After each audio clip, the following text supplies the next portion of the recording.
초등학교 TV 방송에서 프로그램이 하나가 있었습니다. 누가 잘하나. 굉장히 인상적인 그 제목이었습니다. 사람의 마음을 굉장히 자극시키는 그런 질문입니다. 이 초등학교의 질문 뿐만이 아니고 중학교, 고등학교, 그리고 지금도 우리 마음에 항상 갖고 다니는 질문이 있습니다. 누가 잘 사나? 누가 더 행복하나?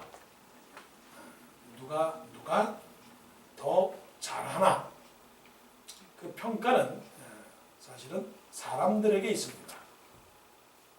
그래서 그 사람들의 평가는 대중의 평가입니다. 많은 사람들이 그렇게 평가를 했을 때 그거를 올바른 평가라고 말합니다. 그런데 참 애매한 것은 많은 사람이 평가를 해도 그 평가가 잘못된 평가가 될 수 있는 곳이 이 세상입니다. 그러면 많은 사람의 평가보다는 그러면 한 사람의 평가로 정당한 평가를 내리십시오. 그래서 재판관이 평가를 내리는데도 그것도 올바르지가 않습니다. 자, 그러면 스스로에게 질문을 해보십시다. 누가 잘하고 있습니까? 나는 잘하고 있습니까? 나는 지금 잘 살고 있습니까? 나는 지금 올바르고 있느냐? 나는 지금 바른 길을 가고 있느냐 하는 겁니다. 이게 사람들의 평가에 의해서 이 길이 바른 길이고, 제자들처럼 더러는 당신을 주님을 세례요한이라고 하더이다, 엘리야라고 하더이다, 예레미야라고 하더이다, 이런 평가를 받고 있느냐, 아니면 나 개인적으로 주관적인 생각과 판단에 의해서 지금 살고 있느냐 하는 겁니다. 그 본문이 지금 그런 것들에 대한 답을 주고 있는 것이다. 우리는 바르게 살아야 되고 또 올바른 평가를 받아야 됩니다. 그리고 이왕 인생을 살아간다면 하나님의 사랑과 하나님의 인정을 받는 그런 사람이 되어야 된다는 것입니다. 그러면 어떤 것이 잘하고 있는 것이냐? 형식이 아니라 겉으로의 그 거칠애가 아니라 진심이 드러날 때 그것이 잘하는 것입니다. 신앙적으로 말하면 예의가 아니라 믿음으로 살아갈 때 그것이 올바른 것입니다. 살면서 중요하게 생각하는 것이 있는데 그것이 윤리와 도덕입니다. 그리고 그것이 사회적 규범 그리고 사회적 전통에 의해서 우리가 평가를 받습니다. 또 그것에 의해서 살아갑니다. 추석 명절에는 어른들을 찾아가 봐야 되고 생일날에는 축하를 해줘야 되고 슬픈 일을 당했을 때 장례식 때는 늘 가봐야 되고 결혼식 때는 축하를 해야 됩니다. 이것이 사회적 생활의 모습들입니다. 그렇잖아요. 대부분 우리의 삶이 다 그런 것입니다. 개업을 하게 되면 꽃 하나를 들고 가야 되고 그런데 한번 내면에 한번 물어보십시오. 스스로 내면에 자기 스스로를 물어보십시오. 이것이 진심인가 아니면 예의인가? 예의에 의한 진심을 표현한다면 그거는 진심이 전달될 수가 없어요. 진심이 있을 때 그것이 예의로 표현이 될 수 있으나 예의가 진심이 될 수는 없다는 겁니다. 이것이 오늘 예수님께서 베다니 동네에 시몬의 집에서 식사를 하고 있었을 때에 한 여인이 300데나리온이라고 하는 그 가치가 있는 그만한 상당한 가격이 되는 향유를 예수님의 발에 부었습니다. 예수님의 발에 부었습니다. 이 사건은 예수님의 공생의 3년차 마지막 6월절 하루를 앞둔 바로 그때였습니다. 근데 문둥이 시몬이다라고 했을 때 문둥이의 집에 가는 자체도 당시로서는 아주 어려운 일인데 문둥이 시몬의 집에 갔다는 얘기는 두 가지 관점이 있습니다. 예수님께서 그 시몬의 병을 고쳐 주어서 갔다 하는 것이 상당히 설득력 있는 것입니다. 그냥 가긴 어려워요. 왜냐하면 문둥이하고는 접촉을 안 하기 때문에 사람들이 시몬의 집에 갔다라고 하는 것은 깨끗함을 받고 사람들을 불러서 지금 잔치를 하고 있는 것으로 우리가 볼 수 있습니다. 근데 한 여인이 향유 다른 성경에 보게 되면 마태나 마가나 누가나 요한이나 다 똑같이 이 여인이 예수님의 발과 예수님의 머리 위에 향유를 부은 것으로 다 기록을 했습니다. 마태 마가는 예수님의 발에, 누가는 예수님의 머리 위에 부었다고 말합니다. 자, 발에 부었던 머리에 부었던 지금 그것이 중요한 게 아니고 발이냐 머리냐 그게 중요한 게 아닙니다. 우리는 그것 때문에 굉장히 투쟁을 합니다. 산으로 놀러 가야 되느냐 바다로 놀러 가야 되느냐. 중요한 거는 산이냐 바다가 아니라 함께 가는 게 중요한 거죠. 노동절 레이버데이에 가야 되느냐 인디펜던스 데이에 가야 되느냐. 그거 가지고 굉장히 싸웁니다. 예수님의 머리 위에 부었느냐 발 위에 부었느냐. 어떤 사람은 머리에 부었다라고 얘기를 하고 어떤 사람은 발 위에 부었다고 말합니다. 그게 중요한 건 아니죠. 그러니까 중요한 게 뭐고 중요하지 않은 게 뭔지를 잘 분별해야 돼요. 본문에서 말하는 거는 뭐가 중요한 겁니까? 여인이 부었다는 거예요. 근데 이만큼 부었느냐? 아니요. 왕창 부었어요. 왕창. 그 가격이 돈으로 계산하면 300데나리온에 되는 것을 두었다는 것이죠. 중요한 것은 그겁니다. 어떤 사람이 왔습니다. 나에게 왔습니다. 나에게 어떤 행동을 했습니다. 근데 그 행동 자체가 부담스러운 행동이 있고 그 행동이 아리까리한 행동이 있고 해석할 수 없는 행동이 있고 그런 행동들이 있어요. 그런데 어떤 행동이든지 간에 그것이 가슴으로 확 꽂히는 행동이 있단 말입니다. 이게 뭘까요? 그게 진심입니다. 진심. 그걸 진실이라고 말합니다. 형식이 아닌 거칠애가 아닌 그런 진심에 보이지 않는 언어, 구태여 말하지 않아도 통하는 그 언어. 그래서 불통하면 통하고 통하면 통한다. 그 말이 있어요.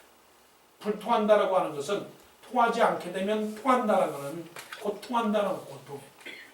진심이 전달되지 않을 때는 나에게 그 사람이 10억을 갖다 줘도 괴로운 거야. 괴로운 거야. 이 사람이 나한테 지금 뭔가 작전을 쓰고 있구나. 그러면 그 사람이 지금 10억을 나에게 갖다 줘도 이건 불안한 거야. 그런데 통하면 통한다. 그런 거냐면 통한다라고 하는 것은 그 사람의 마음을 보았을 때 통한다라고 하는 것은 열려진다는 거예요. 열려진다. 형통한다. 비록 이 사람이 떡 한 조각을 갖고 와서 배고픈 나에게 떡 한 조각을 가지고 와서 나에게 드세요 할지라도 그 사람의 진심이 보였을 때는 떡 하나 가지고서라도 배가 부르다는 거예요. 그러면 혹시 오해는 하지 마세요. 예수님이 이 여인이 향유 300데나리온이라고 하는 걸 가지고 와서 놀랬어요. 놀랬어요. 이야, 역시 내가 병은 제대로 고쳤구나. 역시 나는 이 정도는 받을 만한 충분한 자격이 되지. 역시 이 사람 말이 나를 알아주는구나. 다른 제자들은 언제 나에게 기름을 부었고, 언제 나에게 떡을 주었고, 언제 나에게 옷을 갖다 줬어. 근데 유일하게 이 여인만이 나에게 300데나리온의 기름을 부은 거야. 역시 나는 이 세상에 잘 온 거야. 역시 하나님 참 신기하고 놀라우신 분이야. 역시 이때를 향해서 위에서 하나님이 보내셨구나. 할렐루야. 그래서 지금 좋아하시는 건가요? 아닙니다. 진심입니다. 진심. 하나님은 영이시니 예배하는 자가 신령과 진정으로 예배할지니라 라고 말씀을 했는데, 그 신령이라고 하는 것은 사실은 마음입니다. 마음. 진정이라고 하는 것은 거짓이 없는 그 진심을 얘기하는 것이죠. 그러니까 여인의 마음을 아는 겁니다. 그러면 여러분, 마음을 알려면 뭐를 가지고 판단하는지 아세요? 그 사람의 마음을 알려면 가장 쉬운 방법이 있어요. 사랑이 어떻게 전달되는지 아세요? 사랑의 첫 번째 언어가 뭔지 아세요? 사랑의 첫 번째 언어는 눈입니다. 그래서 눈은 마음의 창이에요. 하나님께서 그 영적으로 우리에게 주신 그 청량, 척도, 기준을 두었는데, 그 기준은 눈높이 기준입니다. 마음속의 언어가 무엇으로 드러나느냐면 눈으로 드러나는데, 사자가 먹을 것을 잡으려고 마음속에 생각할 때는 사자의 눈은 날카로워요. 날카롭다고. 네, 편안하게 잠을 자고 싶다. 그럴 때는 그 눈은 둥그러. 눈이 전달하지, 눈이. 그래서 우리는 눈으로 내 마음이 전달되지 않는 상태에서 하는 모든 행동은 거역스러운 거예요. 만일 어느 누구가 여자든 남자든 남자에게 한 여자가, 아니면 남자가 한 여자에게 그냥 이유 없이 무턱대고 손을 꽉 잡는다. 그러면 여러분들은 기분이 어떻겠어요? 수치스러워. 기분이 안 좋지. 에? 아니 길을 가는데 여보시오! 손을 꽉 잡아요. 여자든 남자든 관계가 없이. 어떤 여자가 남자의 손을 꽉 잡으면 무슨 이런 사람이 다 있어 이거 그럴 것이고, 남자가 여자의 손을 그냥 잡으면 이런 강도 같은 사람이 다 있나 그럴 겁니다. 그런데 눈으로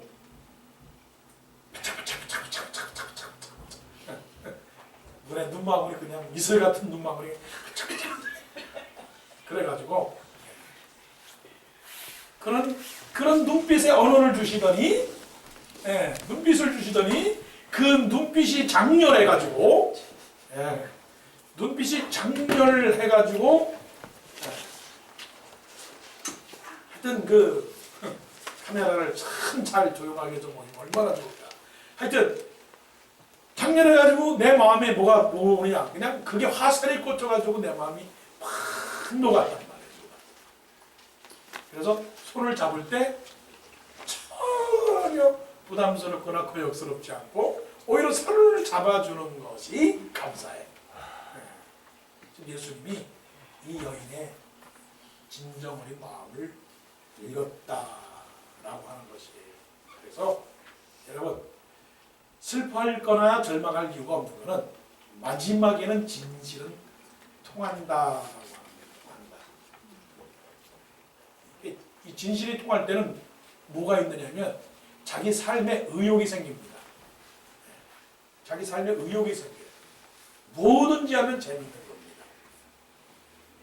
같은 학교를 간다 할지라도 어떤 학생은 즐겁고 어떤 학생은 힘들고 그 이유가 어디 있느냐. 그런 마음의 생각에 다르기 때문에 그런 것입니다. 그러니까 하나님의 말씀 안에서 능력 안에서 그냥 거칠애적으로 살지 말고 사명을 가지고 그리고 목적을 가지고 분명한 그 의도를 가지고 살아갈 때 그 사람의 마음이 삶에 박자가 있는 겁니다. 어떤 사람은 억지로 하는 사람이 있고 어떤 사람은 그냥 기뻐서 하는 사람이 있어요. 나는 그걸 언제나 체험을 하지. 그걸 언제나 체험을 해요.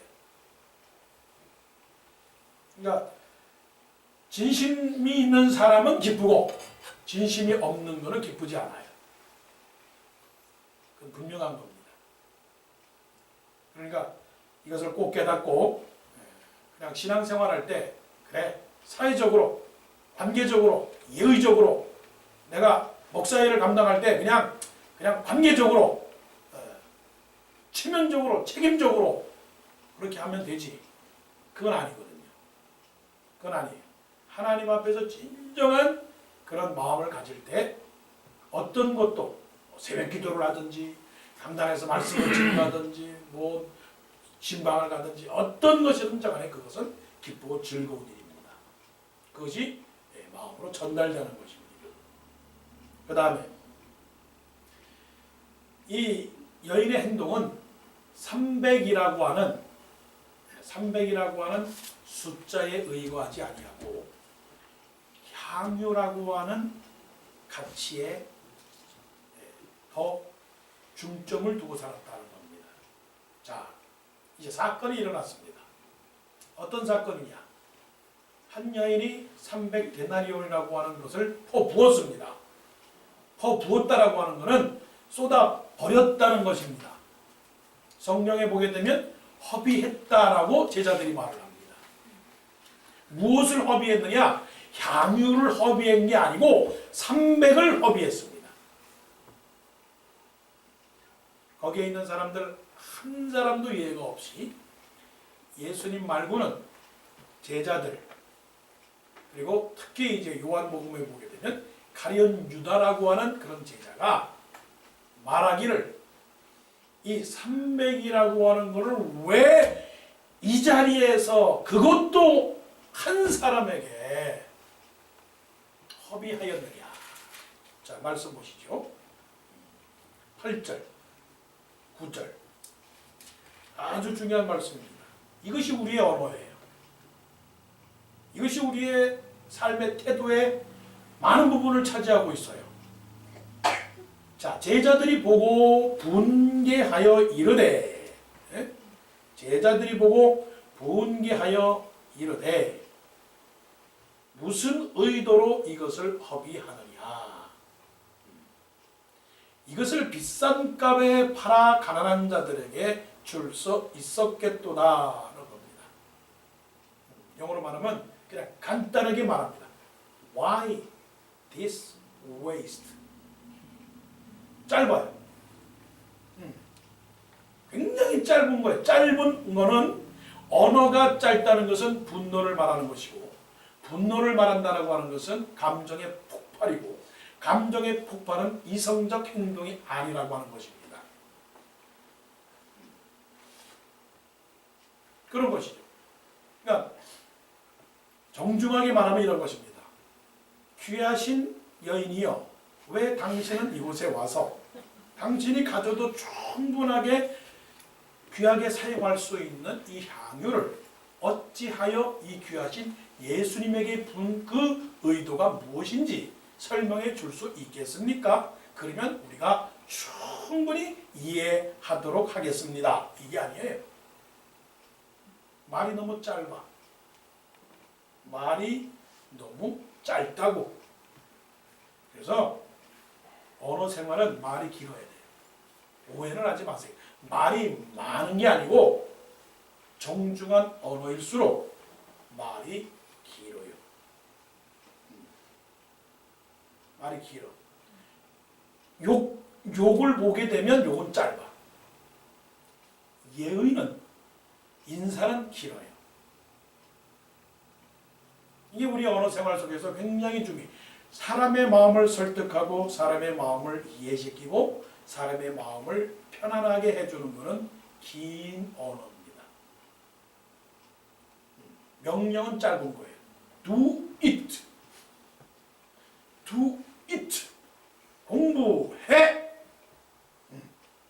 하지 마. 짧아요. 그런데 상담과 설득의 언어 그리고 예수님의 말씀은 길어요. 심령이 가난한 자는 복이 있나니 천국이 저희 것이미요. 애통하는 자는 복이 있나니 저희가 위로를 받을 것이니요. 말씀이 길다라고 하는 것은 문자적이고 단어적으로 길다는 차원도 있지만 마음이 길다는 거예요. 마음이 길어요. 한국 사람은 그런 면에서 참 좋은 습성을 갖고 있어요. 미국 사람들은 드실래요? 아니요. 드실래요? 아니요. 그러면 그냥 그걸 끝나. 두 번도 안 가. 한 번으로 묻고 끝나버려요. 근데 한국 사람들은 드실래요? 아니요. 아이 드세요. 아이 괜찮아요. 아이 먹었어요. 그래도 마지막으로 그냥 제가 준 거니까 드세요. 그러면 드신단 말이에요. 이게 한국 사람들이 갖고 있는 매력이고 장점이란 말이에요. 근데 그것을 잊어버리고 삽니다. 그게 한국인의 정입니다. 정. 네. 그래서 한국 사람이라고 할 때 한인이라고 하는 그 말은 한도 많고 인정도 많아요. 안 먹는다라고 한도 많지만 쉽게 말하면 이 음식을 안 먹는다고 하는 그런 차가운 한도 많지만 끌리는 인정도 있다는 말이에요. 그래서 우리가 교회가 된 거고 그래서 예배를 드리는 건데 이렇게 좋은 한국 사람의 그 멋이 있는데도 불구하고 이 사람들이 모여서 딱딱 끊어버려. 딱딱 끊어버려. 싫어? 간도 너 안 돼. 너는 자격이 없어. 이런단 말이죠. 자, 다시 본문의 말씀을 보면 분개하여 이르되 무슨 의도로 이것을 허비하느냐? Why this waste? 그러지 않기를 바랍니다. 이것을 핑계를 또 대는 거예요. 이것을 비싼 값에 팔아 가난한 자들에게 줄 수 있었겠도다. 우리 모두가 다 이런 언어의 태도가 있습니다. 사실은 하고 싶은 말은 있어요. 그런데 언어를 숨겨요. 이거를 핑계라고 말합니다. 핑계. 핑계하는 그 언어는 가장 불성실한 언어입니다. 나 어렸을 적에 공부를 못했습니다. 왜 공부를 못했는지 아십니까? 사실 속으로는 공부하기 싫어서 공부를 안 한 거예요. 그런데 핑계를 댑니다. 부모가 서포트를 안 해줘서.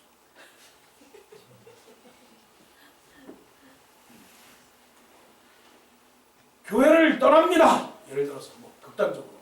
왜 떠납니까? 사랑이 없어서요.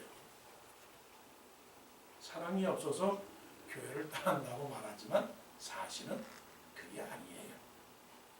그 사람이 미워서 떠나는 거예요. 그럼 제자들의 언어는 뭐냐? 300데나리온의 돈이 내 주머니에 들어왔으면 얼마나 좋았을까. 가룟 유다라고 하는 사람은 예수님의 제자들 가운데 회계 담당이에요. 회계 담당.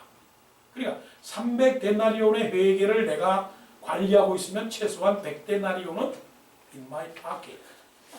할 수 있는데 아니 그걸 왜 쏟아부어? 이거는 아니라고 봐요. 이러면 안 됩니다.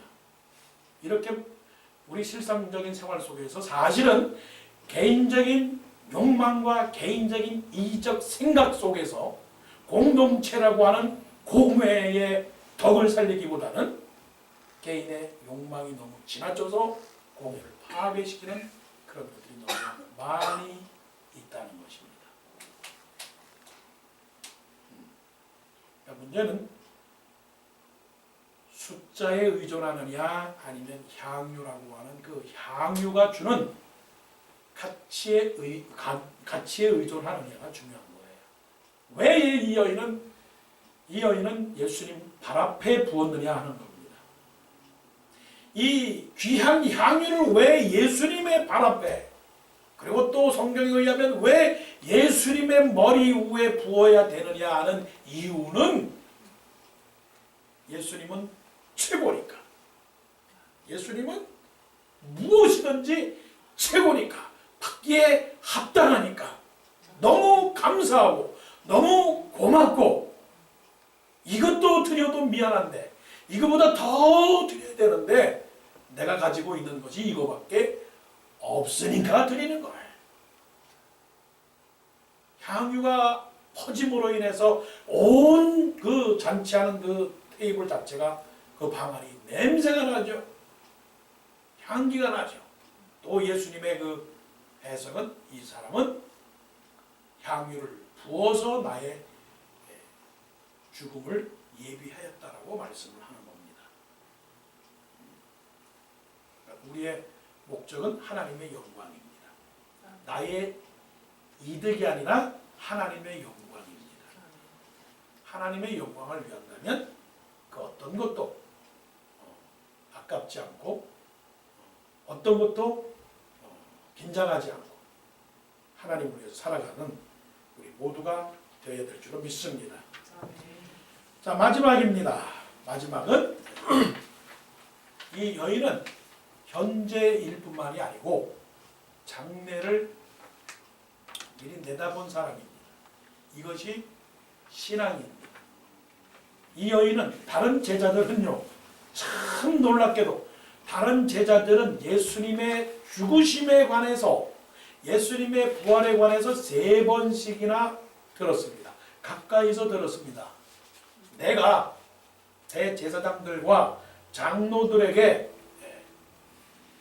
고난을 받고 죽겠다라고 하는 그 말씀을 1절과 2절에 말씀을 했습니다.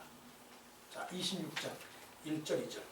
예수께서 이 말씀을 다 마치시고 제자들에게 이르시되 너희가 아는 바와 같이 이틀이 지나면 유월절이라 인자가 십자가에 못 박히기 위하여 팔리리라 하시더라.